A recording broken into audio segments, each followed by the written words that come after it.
O maior conselho de Kardec. Oi, gente, tudo bem com vocês? Eu sou a Vicky. Bem-vindos para mais um Evangelho de sexta-feira. Sextou com essa de Evangelho. E hoje eu tô com uma convidada muito especial, que é a Libra. Olha só que belezinha. Dá oi, Libra. Oi! Ela é uma das filhinhas do Umbral. Pra quem não sabe, um umbralzinho. Vocês podem ver mais no meu Instagram, no Instagram do Eduardo. O meu Instagram é @vicky_raiz, tem o Eduardo também, que é @sabag. Mas hoje eu vim trazer ela aqui pra ela dar um oi pra vocês, pras pessoinhas do YouTube. Não deixem de se inscrever, tá? Deixar seu like e comentar, tá? O comentário é muito importante.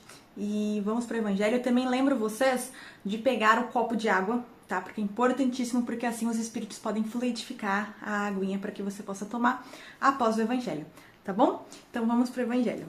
Para quem quiser acompanhar, hoje o texto é Os Tormentos Voluntários, tá? Do capítulo 5, Bem-aventurados aflitos, tá bom? Vou fazer a prece de iniciação. Muito obrigada, Senhor Jesus, por mais uma oportunidade maravilhosa de estar realizando o Evangelho no dia de hoje. Que o Senhor possa nos abençoar e que mande seus emissários na casa de cada um que estiver realizando o Evangelho, aqui em casa também, para que limpem a nossa casa e fluidifiquem nossas águas, nos dê uma boa interpretação e a gente consiga fazer uma boa leitura. Iniciamos agora esse Evangelho, que assim seja. Os tormentos voluntários. O homem está incessantemente à procura da felicidade, que lhe foge sem parar, pois a felicidade pura não existe na Terra. Entretanto, apesar dos sofrimentos que formam o desfile inevitável desta vida, ele poderia, pelo menos, desfrutar de uma felicidade relativa, se não condicionasse essa felicidade às coisas perecíveis e sujeitas às mesmas contrariedades, ou seja, aos prazeres materiais.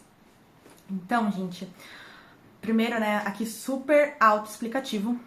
Eu tava falando aqui que nós humanos estamos sempre à procura da felicidade. A gente tá sempre querendo se sentir bem, se sentir feliz, né? E aqui ele tá falando que a felicidade pura não existe na Terra, porque a gente tá num planeta que ainda tá evoluindo, né? Que agora que a gente tá passando de prova, expiação para regeneração. Então, assim, ainda estamos num processo aí que não tem como ter a felicidade pura aqui na Terra. Um dia terá, mas por enquanto ainda não. E ele tá falando que a gente poderia, sim, né, porque todos aqui sofrem, todos aqui passam por, né, problemas, que a Terra é justamente para isso, mas ele tá falando que a gente poderia provar um pouquinho dessa felicidade se a gente não focasse nos prazeres materiais, nos prazeres carnais. Aqui ele cita isso falando essa felicidade às coisas perecíveis e sujeita às mesmas contrariedades, ou seja, aos prazeres materiais. Aí ele continua, em vez de procurá-las nos prazeres da alma, que são uma antecipação dos prazeres celestes imperecíveis. Então, se a gente focasse nossos prazeres nos prazeres da alma, a gente conseguiria sentir um pouco, né, da felicidade verdadeira. Ele fala aqui dos prazeres celestes imperecíveis. Mas a gente tem sempre a tendência a querer focar nos prazeres carnais, nos prazeres materiais, né, em tudo aqui da carne, da matéria, sendo que a felicidade verdadeira a gente só vai encontrar quando a gente focar nos prazeres da alma. Aí ele continua aqui. Em vez de procurar a paz do coração, única felicidade real aqui na Terra, é ávido por tudo aquilo que pode agitá-lo e perturbá-lo e, coisa curiosa, parece criar propositalmente tormentos que dependia só dele evitar. Então ele tá falando aqui sobre as coisas carnais, sobre as coisas da Terra, né, que fica dando curiosidade, que a gente fica querendo ir caindo nessa onda de querer ir pela matéria, pela carne. E aí coisas que nós mesmos poderiam evitar, a gente não evita e acaba, né, nos tormentando, né, nos perturbando, ao invés de procurar a paz no coração. Aqui é a única felicidade real aqui na Terra, que é o que ele termina aqui. Aí depois no segundo parágrafo. Haverá maiores tormentos do que aqueles causados pela inveja e pelos ciúmes?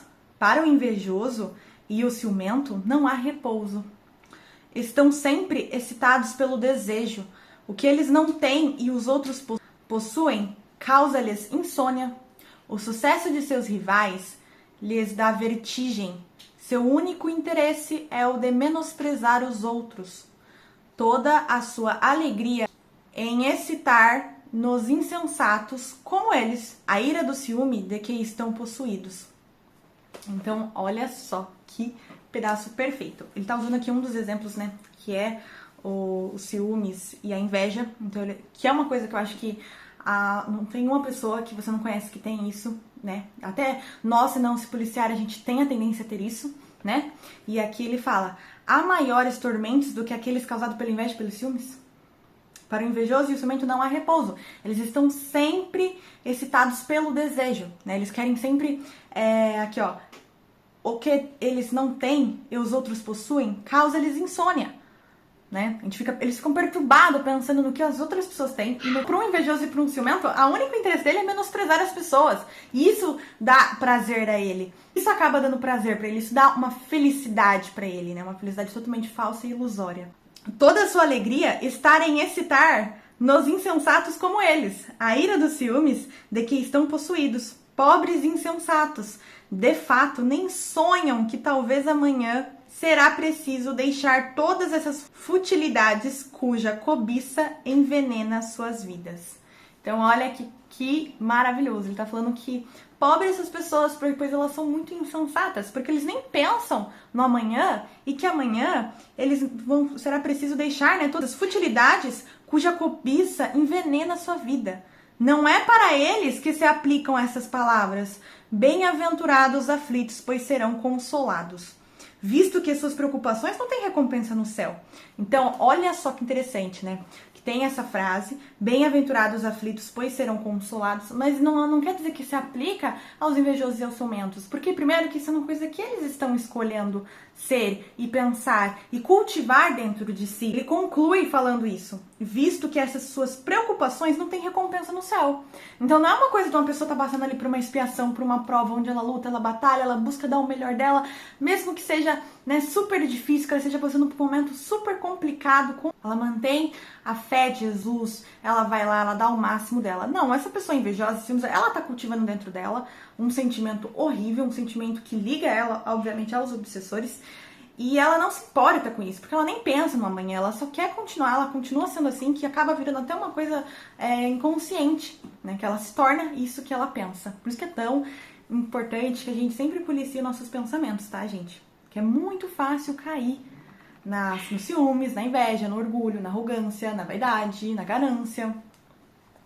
E aqui, aí o último parágrafo é: de quantos tormentos, ao contrário, se poupa aquele que sabe se contentar com o que tem, que vê sem inveja aquilo que não é seu, que não procura parecer mais do que é.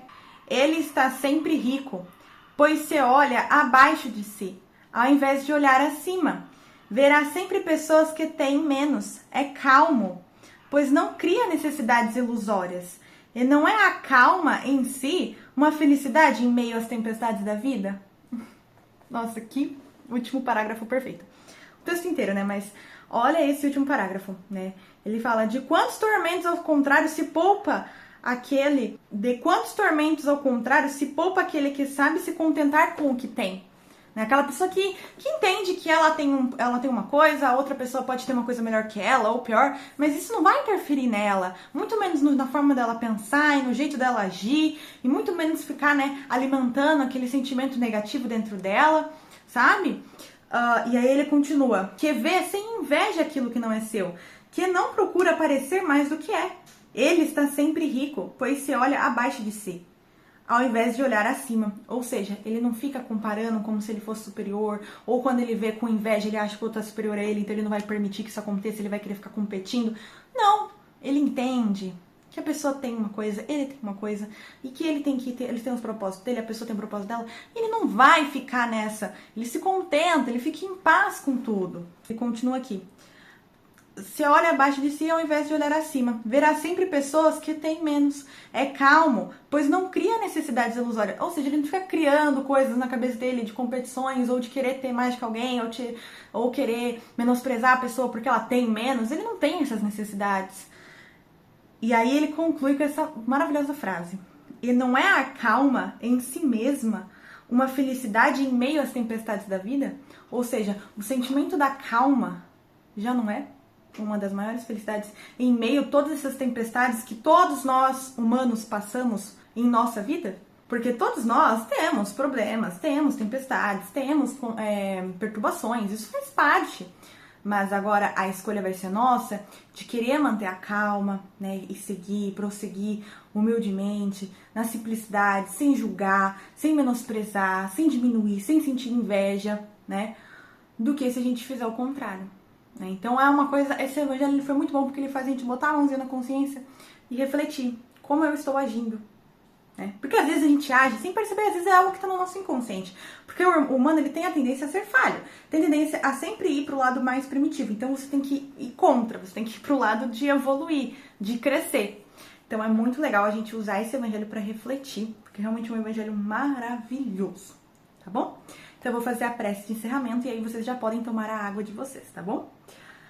Muito obrigada, Senhor Jesus, por esse evangelho maravilhoso. Muito obrigada a todos os bons espíritos que conosco estiveram aqui realizando esse evangelho. Que o Senhor possa nos abençoar, nos iluminar hoje e sempre. Encerramos agora esse evangelho, que assim seja. Podem tomar a aguinha de vocês. Eu espero muito que vocês tenham gostado. Por favor, deixem o like de vocês, comentem e compartilhem com as outras pessoinhas para que mais e mais gente possam conhecer o evangelho e possam, né, se interessar pela espiritualidade, tá bom? Então é isso, um beijo e até a próxima!